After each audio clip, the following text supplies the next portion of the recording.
Vamos dar continuidade à nossa leitura, caminhando para o capítulo 5, mas antes de chegar nele, vamos fazer alguns comentários rápidos sobre o que absorvemos do capítulo 4. O capítulo 4, o nosso ilustre entrevistado, Senhor Diabo, Sua Majestade, descreveu algumas características de uma pessoa alienada e características de uma pessoa não alienada. Muitos de nós nos encaixamos em várias características de uma pessoa alienada e também nos encaixamos em várias características de uma pessoa não alienada. Isso nos demonstra que, como todo ser humano, nós não somos perfeitos, mas se a gente pelo menos conseguiu visualizar quais características nos encaixamos como alienados, nós podemos melhorar isso. Olha que interessante. Então a leitura está sendo muito importante por isso, porque a gente consegue visualizar as características que ainda estão presentes em nós, de um ser alienado ou alienável, e reparar isso quanto antes em prol do nosso sucesso, da nossa prosperidade, do nosso foco, do nosso objetivo. Então vamos lá, vamos dar continuidade à nossa leitura, não nos esquecendo de refletir muito sobre os capítulos anteriores. E vamos lá, respirar corretamente, inspirar e expirar profundamente e se embora para o capítulo 5.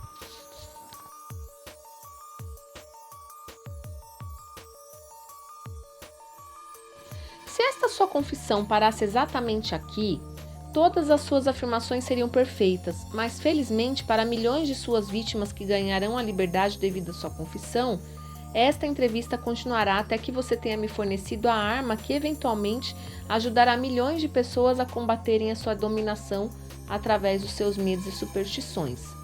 Lembre-se, Sua Majestade, a sua confissão recém começou. Depois que eu arrancar de você uma descrição completa de todos os métodos pelos quais você controla as pessoas, eu o forçarei também a dar a fórmula pela qual o seu controle poderá ser quebrado por vontade própria. É verdade que não estarei aqui tempo suficiente para derrotá-lo, mas as palavras publicadas que deixarei serão imortais, porque elas contêm a verdade. Você não teme a oposição de nenhum indivíduo, pois sabe que será por um breve período de tempo, mas teme a verdade. Você tem medo da verdade e nada mais, pois a verdade, lentamente, mas de forma definitiva, vai dar aos seres humanos a liberdade de todos os tipos de medo. Sem a arma do medo, você seria inofensivo e completamente incapaz de controlar qualquer ser humano. Isso é verdadeiro ou falso? Não tem alternativa senão admitir que o que você disse é verdade.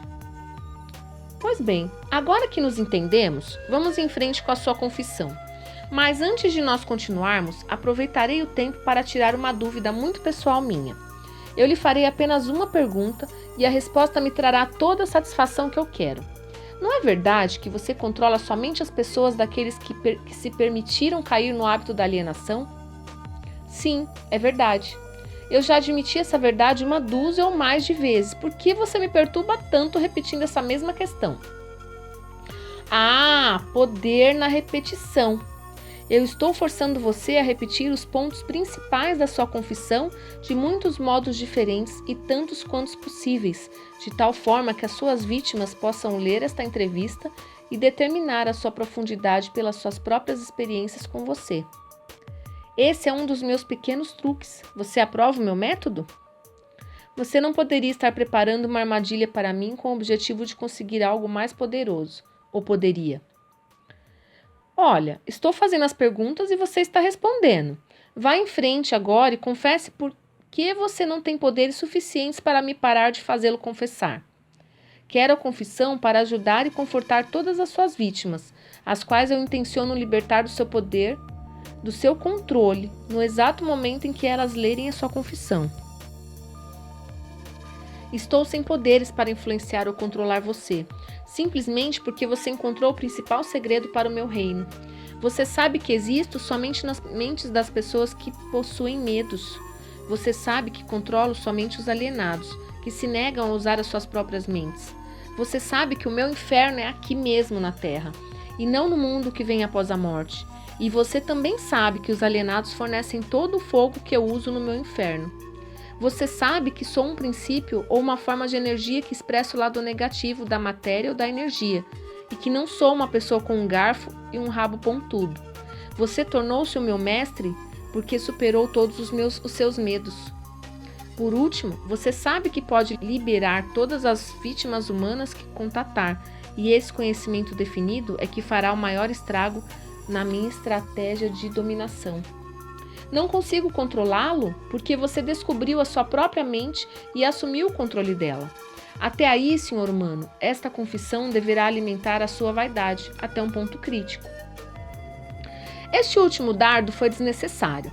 O tipo de conhecimento que utilizarei para superar você não se autocontamina com a indulgência vulgar da vaidade.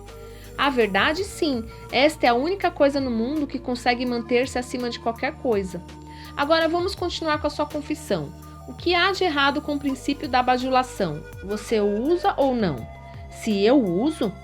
Obviamente, a bajulação é uma das minhas armas mais úteis. Com este instrumento mortal, eu fisgo os peixes grandes e os pequenos. A sua admissão me interessa. Vá em frente agora e me conte como você faz o uso da bajulação. Eu faço uso dela de tantas formas que é difícil saber por onde começar. Estou avisando, antes de responder em detalhes, que se você publicar as minhas respostas, você trará para si mesmo uma avalanche de ridicularidades na sua própria cabeça. Eu assumirei a responsabilidade. Prossiga. Bem, devo admitir aqui que você encontrou o maior segredo de como converter as pessoas para o hábito da alienação. Muito bem. Interessante isso. Dando apenas uma pausa na nossa leitura, que deu a entender aqui que a bajulação é uma das maiores formas de alienação, do hábito da alienação. Interessante. Vamos refletir sobre isso e sobre as bajulações que já cometemos no mundo, na nossa vida. Respirando profundamente, contando até 5 por 5 vezes.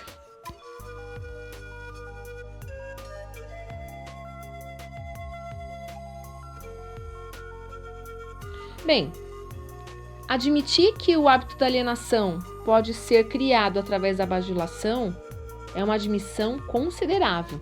Vá em frente com a sua confissão e não desvie do assunto da bajulação. Sem mais conversas colaterais e sem mais enrolações neste momento, me conte tudo sobre como você usa a bajulação para ganhar o controle sobre as pessoas. A bajulação é uma isca de valor incomparável a todos aqueles que desejam ganhar o controle sobre as outras pessoas. Ela carrega em si qualidades atrativas para outras pessoas porque opera através de duas das mais comuns das fraquezas humanas, a vaidade e o egocentrismo. Há certa quantia de vaidade e egocentrismo em todas as pessoas. Em algumas pessoas, essas qualidades são tão salientes que elas literalmente servem como uma corda pela qual alguém pode amarrar-se. A melhor de todas as cordas é a bajulação. A bajulação é a isca-chave pela qual homens seduzem mulheres. Algumas vezes, na verdade, frequentemente, mulheres usam a mesma isca para ganhar o controle dos homens, especialmente os homens que não são dominados pelo apelo sexual. Ensino o seu uso tanto para os homens quanto para as mulheres. A bajulação é também a principal isca com que os meus agentes ganham a confiança das pessoas de quem eles procuram as informações necessárias para prosseguir na sua missão. Onde quer que alguém pare para alimentar a sua vaidade pela bajulação, lá estou eu colocando o primeiro tijolo para construir mais um alienado. Não alienados não são facilmente alvos da bajulação. Inspiro pessoas a usarem a bajulação em todas as relações humanas onde seu uso é possível, porque todos aqueles que são influenciados pela bajulação tornam-se vítimas fáceis do hábito da alienação. Você consegue controlar qualquer um que seja suscetível à bajulação? Muito facilmente. Como eu já disse, a bajulação é de grande importância em tornar as pessoas presas fáceis ao hábito da alienação. Com que idade as pessoas são mais suscetíveis à bajulação?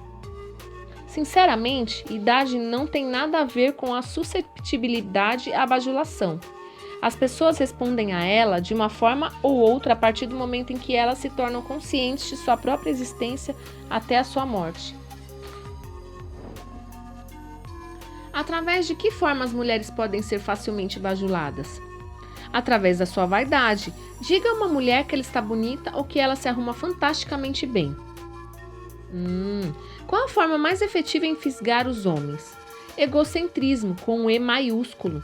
Diga a um homem que ele tem um corpo forte como Hércules, ou que ele é um grande homem de negócios e ele perderá totalmente a faculdade da razão e ficará dominado por um sentimento egocêntrico. Depois disso, você sabe o que acontece. Todos os homens são assim? Não. 2 a cada 100 homens possuem o seu ego tão sob controle que mesmo um bajulador profissional não conseguiria perfurar a sua pele mesmo com uma faca de açougueiro. Como uma mulher esperta consegue aplicar a arte da bajulação no momento de atrair os homens? Pelo amor de Deus, homem, tenho que desenhar o método dela para você? Você não possui imaginação? Ah, sim, tenho imaginação suficiente, Sua Majestade, mas estou pensando naqueles pobres homens do mundo que precisam entender a técnica exata com que eles podem ser bajulados para caírem no hábito da alienação. Vá em frente e conte-nos como uma mulher pode fisgar homens ricos e espertos. Este é um truque diabólico das mulheres, mas, considerando que você está pedindo informação, neste momento não tem escolha senão revelá-lo. Uhul! As mulheres influenciam os homens através de uma técnica que consiste basicamente em, primeiro, na habilidade de forjar um tom de voz suave e quase infantil. Segundo, na habilidade de fechar seus olhos em uma posição semicerrada e hipnotizando os homens. Isso é tudo o que há no mundo da bajulação? Não, essa é apenas a técnica. Aí vem a razão pela qual uma mulher usa essa técnica como uma isca. O tipo de mulher que você talvez tenha em mente nunca se vende a um homem e muito menos lhe dá algo em troca. Em vez disso, ela vende a ele o seu próprio egocentrismo. Isso é tudo que as mulheres usam quando elas desejam bajular os homens? Essa é a coisa mais eficaz que elas podem usar. Isso funciona muito bem quando o apelo sexual fica em segundo plano. Isso me leva a acreditar, então, que homens grandes, fortes e espertos podem acabar sendo manipulados pelo uso da bajulação da mesma maneira como se fossem criaturas vulneráveis. Isso é possível? Se é possível, isso está acontecendo exatamente agora, neste minuto.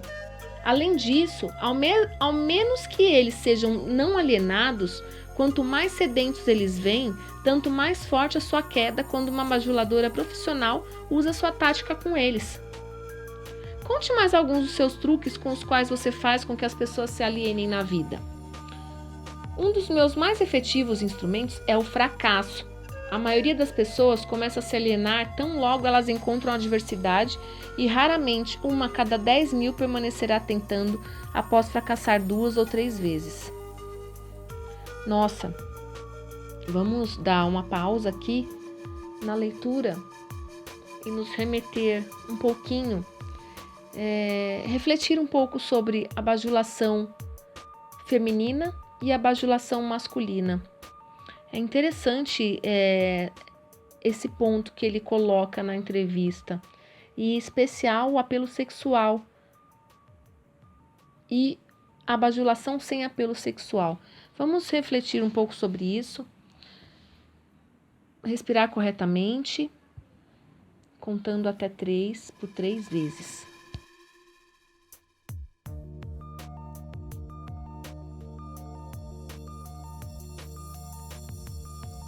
Bem, o outro truque utilizado pelo Senhor Diabo, pela Sua Majestade, é o de fazer com que as pessoas fracassem. Então, é o seu negócio induzir as pessoas a fracassarem sempre que você pode? Isso está correto? Sim, isso está correto. O fracasso acaba com a moral, destrói a autoconfiança, liquida com entusiasmo, enfraquece a imaginação e afasta qualquer tipo de propósito definido. Sem essas qualidades, ninguém consegue permanentemente manter o sucesso em qualquer empreitada. O mundo produziu milhares de inventores com habilidades superiores àquelas de Thomas Edison, mas desses homens ninguém nunca ouviu falar, enquanto o nome de Edison se eternizará. Isso porque Edison converteu o fracasso em um trampolim para alcançar grandes resultados, enquanto os outros utilizaram o fracasso como um álibi para não produzir resultados. A capacidade para superar o fracasso sem desencorajar-se por acaso é um dos grandes ativos de Henry Ford? Sim, e essa mesma qualidade é o verdadeiro ativo de todos os homens que alcançam sucessos fabulosos em quaisquer aspectos de suas vidas. Essa afirmação é muito generalista, Sua Majestade. Você não desejaria modificá-la ou reduzi-la um pouco para ter mais precisão? Sinceramente, nenhuma modificação é necessária, porque essa afirmação não é tão vasta. Pesquise com precisão as vidas de homens e mulheres que alcançam sucessos duradouros e você achará, sem exceção, que o sucesso deles ocorreu na exata proporção da extensão do fracasso que eles conseguiram superar. A vida de cada pessoa bem-sucedida clama por uma das maiores verdades que a maior parte dos filósofos já sabia. Cada fracasso traz junto de si a semente de um sucesso equivalente. Mas a semente não germinará e crescerá sob a influência de um alienado. Ela se abre para a vida somente quando está nas mãos de alguém que reconhece que a maior parte dos fracassos são somente derrotas temporárias e que nunca, sob nenhuma hipótese, aceita a derrota como uma desculpa para alienar-se. Se estou entendendo corretamente, você está afirmando que existe virtude no fracasso? Isso não me parece razoável. Por que você tenta induzir as pessoas a fracassarem se há virtude no fracasso? Não há inconsistência nas minhas afirmações. O que parece ser inconsistência, na verdade, é a falta de entendimento. O fracasso é uma virtude somente quando ele não leva uma pessoa a desistir de tentar e começar a alienar-se. Induzo tantas pessoas quantas eu posso a fracassarem, e tantas vezes quantas posso, pela simples razão de que raramente 1 em cada 10.000 permanecerá tentando após cair 2 ou 3 vezes. Não estou preocupado com os poucos que convertem os fracassos em alavancas para o sucesso, porque, de qualquer forma, eles pertencem à minha oposição. Eles são não alienados e por isso estão fora do meu alcance. A sua explicação clareia o assunto. Agora vá em frente e me conte alguns de seus outros truques através dos quais você induz as pessoas a se alienarem. Bem, além da indução ao fracasso, outro dos meus mais efetivos truques é conhecido para você como propaganda. Esse é um instrumento de maior valor para mim, ao fazer com que pessoas matem umas às outras sob o disfarce da guerra. A esperteza desse truque consiste basicamente pela sutileza com a qual eu uso. Misturo propaganda com notícias do mundo. Ensino isso em escolas públicas ou privadas. Vejo que a propaganda sempre acha o seu caminho no púlpito. Coloco cor nos filmes animados com ela. Faço com que ela entre em cada casa onde tenha um rádio ligado. Faço com que ela esteja nos quadros negros, jornais e programas de rádio. Eu a espalho em todos os lugares onde as pessoas trabalham e fazem negócios. Uso a propaganda para encher as salas dos tribunais das varas de família, principalmente quando se trata de divórcio. Também faço com que a propaganda sirva para destruir os negócios e a indústria. Na verdade, a propaganda é o meu principal instrumento para iniciar as corridas aos bancos. Meus propagandistas cobrem o mundo de forma tão eficaz e tão completa que consigo iniciar epidemias de doenças e incitar os líderes para a guerra ou fazer com que os negócios entrem em pânico sem ninguém saber por que nem onde começou. Interessante. Vocês, ao se ater a essas palavras, vocês veem alguma situação parecida acontecendo atualmente? Epidemias, negócios entrando em pânico, pessoas correndo nos bancos, preços aumentando. Interessante isso. Vamos refletir um pouco sobre isso e trazer essa parte do capítulo para a nossa realidade atual. Respirando profundamente, inspirando e expirando, contando até 5, por 3 vezes.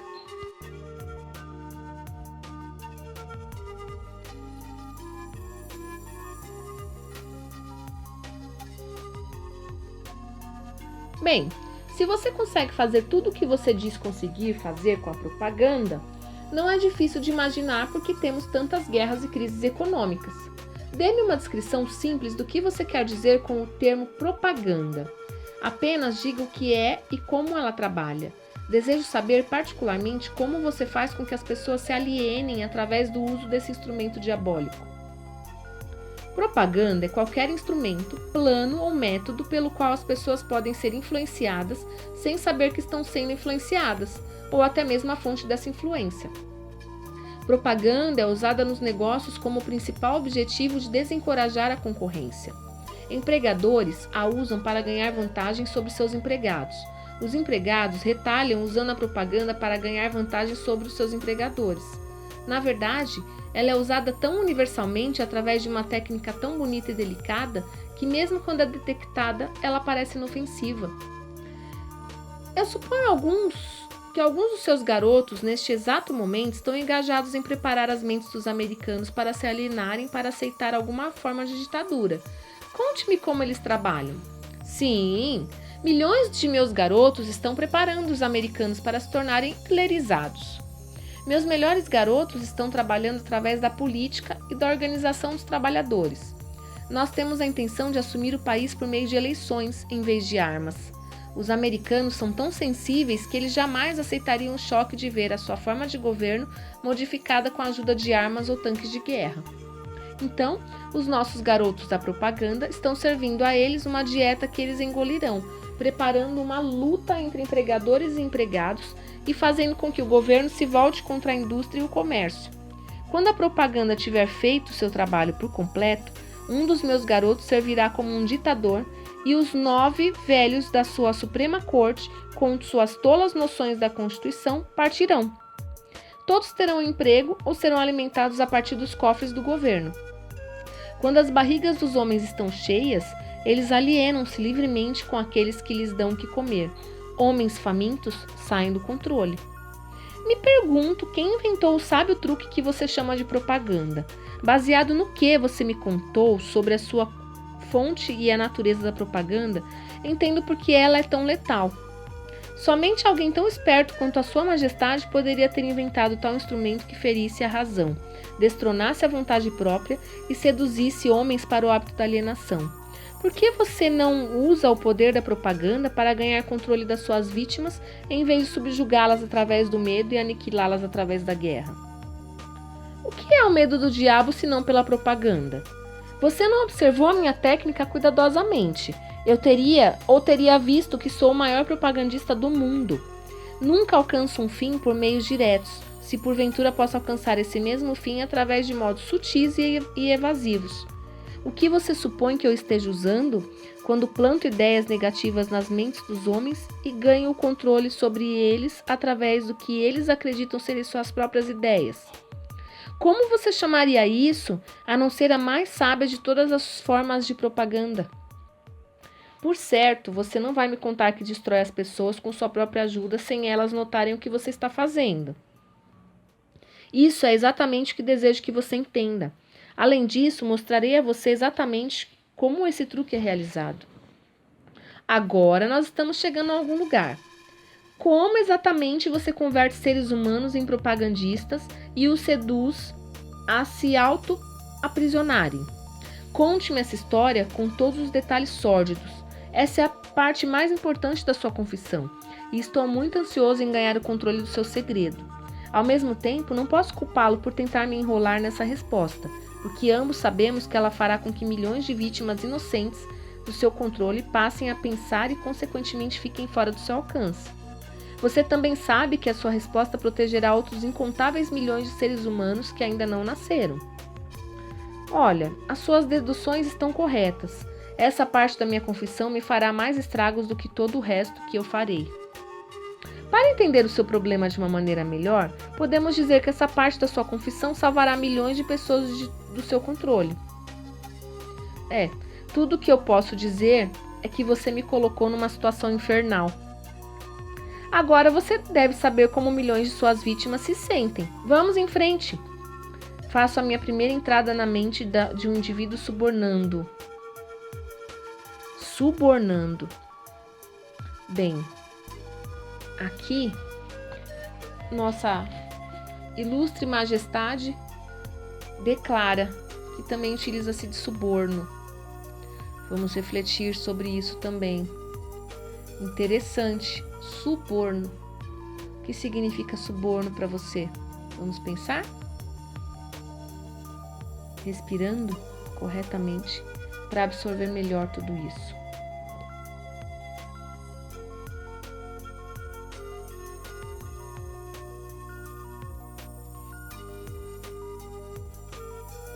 O que você usa como um suborno? Uso muitas coisas, todas elas coisas prazerosas que os indivíduos cobiçam. Uso o mesmo tipo de propinas que indivíduos usam quando subornam um ao outro, isto é, uso como suborno as coisas que a maioria das pessoas quer. Minhas melhores propinas são amor, sexo, ganância pelo dinheiro, desejo obsessivo em ganhar alguma coisa por nada, são jogos de azar, vaidade nas mulheres e egocentrismo nos homens. Desejo de ser mestres dos outros, desejo por tóxicos e narcóticos, desejo pela autoexpressão através de palavras e atos, desejo de imitar outros, desejo pela perturbação da vida após a morte, desejo de ser um herói ou uma heroína, desejo por alimento físico. Essa é uma lista muito interessante de subornos, Sua Majestade. Você usa outros? Sim, muitos outros, mas esses são meus favoritos. Através da combinação de alguns deles, consigo entrar na mente de qualquer ser humano, independentemente da idade, e consigo permanecer em possessão de sua mente até a sua morte. Isso significa que esses subornos são as chaves pelas quais você consegue silenciosamente destrancar a porta de entrada de qualquer mente que você escolher? É exatamente isso que eu quero dizer, e é exatamente isso que eu posso fazer. O que acontece quando você entra na mente de uma pessoa que ainda não está no hábito da alienação, mas pertence à classe dos 98% dos seres humanos que são alienados em potencial? Trabalho imediatamente para ocupar o máximo que eu conseguir da mente dessa pessoa. Se a maior fraqueza desse indivíduo é o desejo por dinheiro, começa a jogar moedas na frente dele, claro, falando em sentido figurado. Intensifica o seu desejo e o induzo a perseguir dinheiro com todas as suas forças. Então, quando ele chega perto do momento de abocanhar o dinheiro, eu simplesmente tiro-o da sua frente. Esse é um velho truque meu. Depois desse truque ter sido repetido algumas vezes, o pobre infeliz desiste e se entrega. Aí então eu tomo conta de um pouco mais de espaço da sua mente e acabo por preenchê-lo com medo da pobreza. Esse é um dos melhores preenchedores da mente que eu tenho. Sim, admito que o seu método é muito inteligente, mas o que acontece se a vítima por acaso enganar você e conseguir pôr as suas mãos em um monte de dinheiro? Você não consegue preencher a sua mente com medo da pobreza, consegue? Não, não consigo. Ocupo o espaço preenchendo a sua mente com alguma coisa que sirva ao meu objetivo da mesma maneira. Se a minha vítima conseguir alcançar e for bem-sucedida no seu desejo por dinheiro, muito dinheiro, começo a induzi-la com todas as coisas que ela pode comprar com dinheiro. Por exemplo, faço com que ela consuma alimentos altamente calóricos. Isso reduz a sua capacidade de pensamento, coloca o seu coração em risco e começa um caminho para a alienação. Aí então, além disso, faço com que ela tenha indisposições estomacais e intestinais devido à grande quantidade de comida que ela está ingerindo. E isso também diminui a sua capacidade de pensamento, sem falar na pouca disposição para a vida. Mas e se a vítima não é um glutão? A quais outros vícios você pode induzi-la para levá-la ao hábito da alienação? Se a vítima é um homem, posso geralmente fisgá-lo através do apetite por sexo. Autoindulgência em sexo faz mais homens caírem no hábito da alienação e fracassarem do que todas as outras causas combinadas. Quer dizer então que comida e sexo são duas das suas iscas mais certeiras? Isso está correto? Sim, com esses dois atrativos posso tomar conta da maioria das minhas vítimas. Junto com essas está o desejo por dinheiro. Eu estou começando a pensar que a riqueza é mais perigosa do que a pobreza, se é que se pode acreditar na sua história. Bem, isso tudo depende de quem tem a riqueza e como ela foi adquirida. O que tem a ver a maneira com que o dinheiro foi adquirido com o fato de ele ser uma bênção ou uma maldição? Tudo! Se você não acredita em mim, dê uma olhada naqueles que adquirem grandes quantias de dinheiro de forma abrupta, sem tempo suficiente para ganhar sabedoria de como lidar com ele. Tendo feito isso, observe atentamente como eles usam o dinheiro. Por que você supõe que os filhos dos homens ricos raramente conseguem grandes realizações como seus pais? Eu lhe contarei por quê.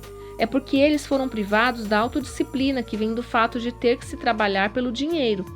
Dê também uma olhada no histórico de artistas do cinema ou atletas que num piscar de olhos acham-se rodeados de fortunas e de uma hora para outra são venerados como heróis pelo público. Observe o quão rapidamente eu consigo penetrar as suas mentes, principalmente através do sexo, dos jogos de azar, da comida e do álcool. Com esses vícios eu consigo pegar e controlar mesmo as maiores e melhores pessoas, tão logo elas colocam as suas mãos em grandes quantias de dinheiro. Bem interessante isso. Sexo, dinheiro, riqueza, comida são hábitos perigosos. Coisas que, se soubermos usar bem, conseguimos alimentar o corpo, a alma e o coração. Mas se mal utilizados, nos leva à morte, presos ao diabo. Vamos refletir um pouquinho sobre isso e nos preparar para a próxima parte do capítulo 5.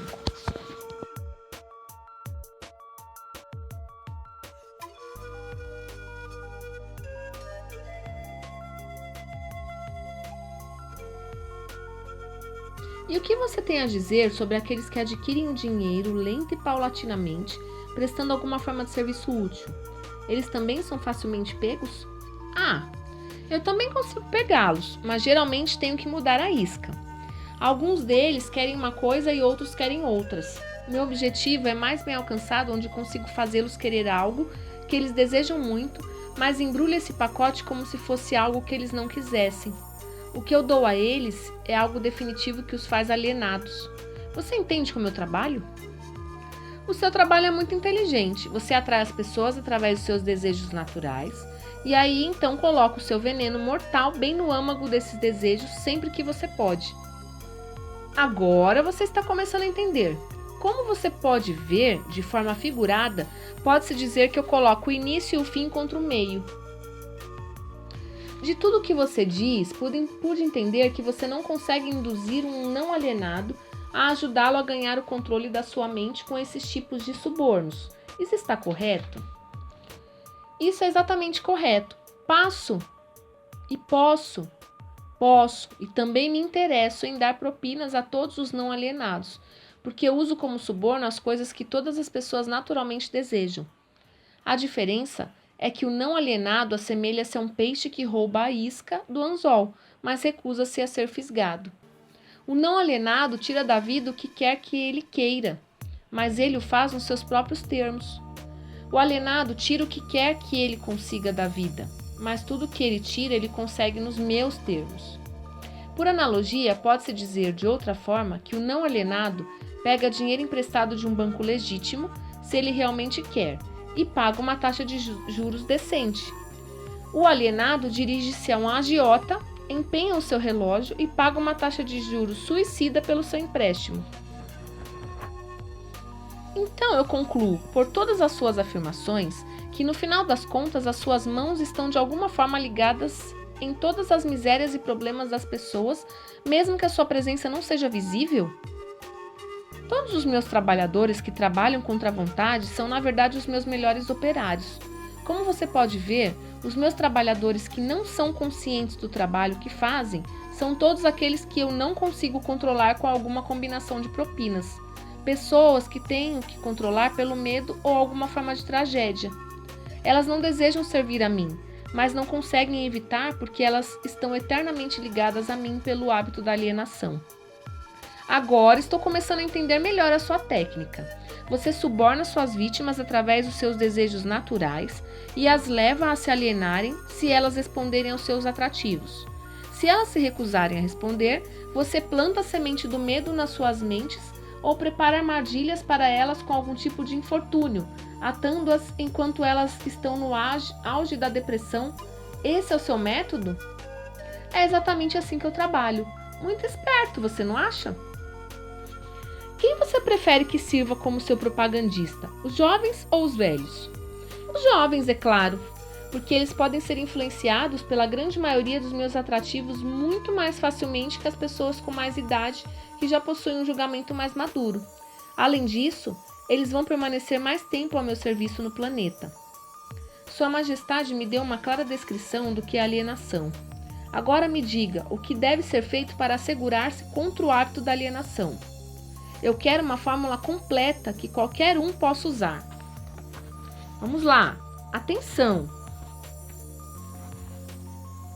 A proteção contra a alienação encontra-se facilmente dentro de cada ser humano que possui um corpo normal e uma mente afiada. A autodefesa pode ser aplicada através desses simples métodos. Pense por si mesmo em todas as ocasiões. Pelo fato de que, aos seres humanos não é dado controle por completo sobre nada, pensar os seus próprios pensamentos é algo muito significativo. Decida definitivamente o que você quer da vida. Então, crie um plano de ação para alcançá-lo e esteja disposto a sacrificar tudo o mais, se necessário, antes de aceitar uma derrota permanente. Analise as derrotas temporárias, não importando de qual natureza ou causa, e extraia dessa derrota a semente de uma vantagem equivalente. Esteja disposto a prestar um serviço útil equivalente ao valor de todas as coisas materiais que você demanda da vida. E não esqueça que você deve prestar o serviço primeiro, para depois receber o valor equivalente.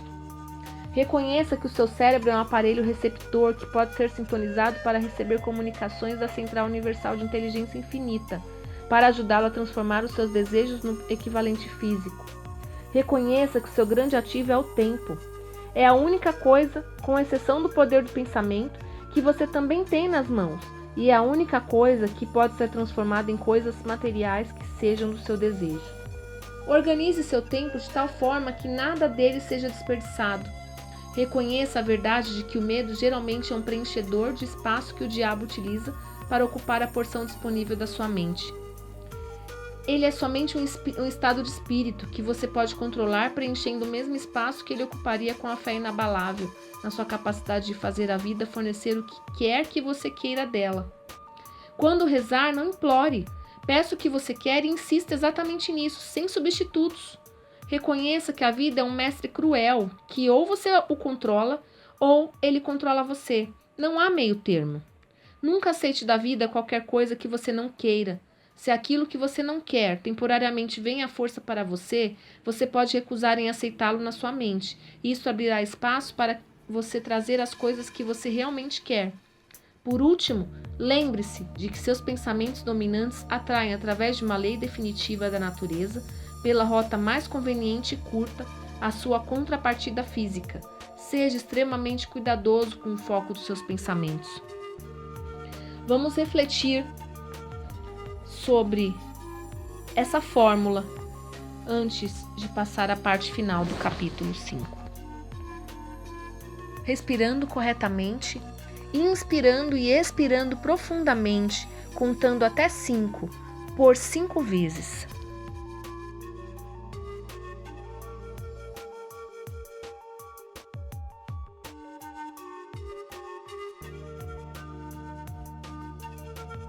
Vamos repetir mais uma vez a fórmula completa que qualquer um pode usar para se assegurar contra o hábito da alienação. Vamos lá. Segundo Sua Majestade, a proteção completa, a proteção contra a alienação encontra-se facilmente dentro de cada ser humano que possui um corpo normal e uma mente afiada. A autodefesa pode ser aplicada através destes simples métodos. Pense por si mesmo em todas as ocasiões, pelo fato de que aos seres humanos não é dado controle completo sobre nada. Pensar os seus próprios pensamentos é algo muito significativo. Decida definitivamente o que você quer da sua vida. Então crie um plano de ação para alcançá-lo e esteja disposto a sacrificar tudo mais, se necessário, antes de aceitar uma derrota permanente. Analise as derrotas temporárias, não importando de qual natureza ou causa, e extraia dessa derrota a semente de uma vantagem equivalente. Esteja disposto a prestar um serviço útil equivalente ao valor de todas as coisas materiais que você demanda da vida. E não esqueça que você deve prestar o serviço primeiro, para depois receber o valor equivalente. Reconheça que o seu cérebro é um aparelho receptor que pode ser sintonizado para receber comunicações da Central Universal da Inteligência Infinita, para ajudá-lo a transformar os seus desejos no equivalente físico. Reconheça que o seu grande ativo é o tempo. É a única coisa, com exceção do poder do pensamento, que você também tem nas suas mãos. E é a única coisa que pode ser transformada em coisas materiais que sejam do seu desejo. Organize seu tempo de tal forma que nada dele seja desperdiçado. Reconheça a verdade de que o medo geralmente é um preenchedor de espaço, que o diabo utiliza para ocupar a porção disponível da sua mente. Ele é somente um estado de espírito, que você pode controlar preenchendo o mesmo espaço que ele ocuparia com a fé inabalável na sua capacidade de fazer a vida fornecer o que quer que você queira dela. Quando rezar, não implore. Peça o que você quer e insista exatamente nisso, sem substitutos. Reconheça que a vida é um mestre cruel, que ou você o controla, ou ele controla você. Não há meio termo. Nunca aceite da vida qualquer coisa que você não queira. Se aquilo que você não quer temporariamente vem à força para você, você pode recusar em aceitá-lo na sua mente. E isso abrirá espaço para você trazer as coisas que você realmente quer. Por último, lembre-se de que seus pensamentos dominantes atraem, através de uma lei definitiva da natureza, pela rota mais conveniente e curta, a sua contrapartida física. Então, seja extremamente cuidadoso com o foco dos seus pensamentos. Bem, essa lista me parece muito impositiva. Dê-me uma simples forma combinando todos os 10 pontos que você mencionou. Se você tivesse que combinar todos os 10 pontos em somente um, qual deles seria? Seja definido em tudo que você fizer e nunca deixe pensamentos não acabados na mente. Forme o hábito de alcançar decisões definitivas e definidas em todos os assuntos e áreas de sua vida. Pode o hábito da alienação ser quebrado ou ele se torna permanente uma vez tendo sido formado? O hábito pode ser quebrado se a vítima tiver força de vontade suficiente, considerando-se que leva tempo para conseguir. Existe um ponto de ruptura em que o hábito nunca mais pode ser quebrado. Além desse ponto, a vítima torna-se minha. Ele se parece com uma mosca que foi pega numa teia de aranha. Ela pode lutar, mas não consegue desvencilhar-se. Cada movimento que ela faz a torna mais enredada. A teia na qual enredo as minhas vítimas permanentemente, na verdade, é uma lei da natureza que ainda não foi nem entendida nem estudada pelos homens de ciência. Muito bem.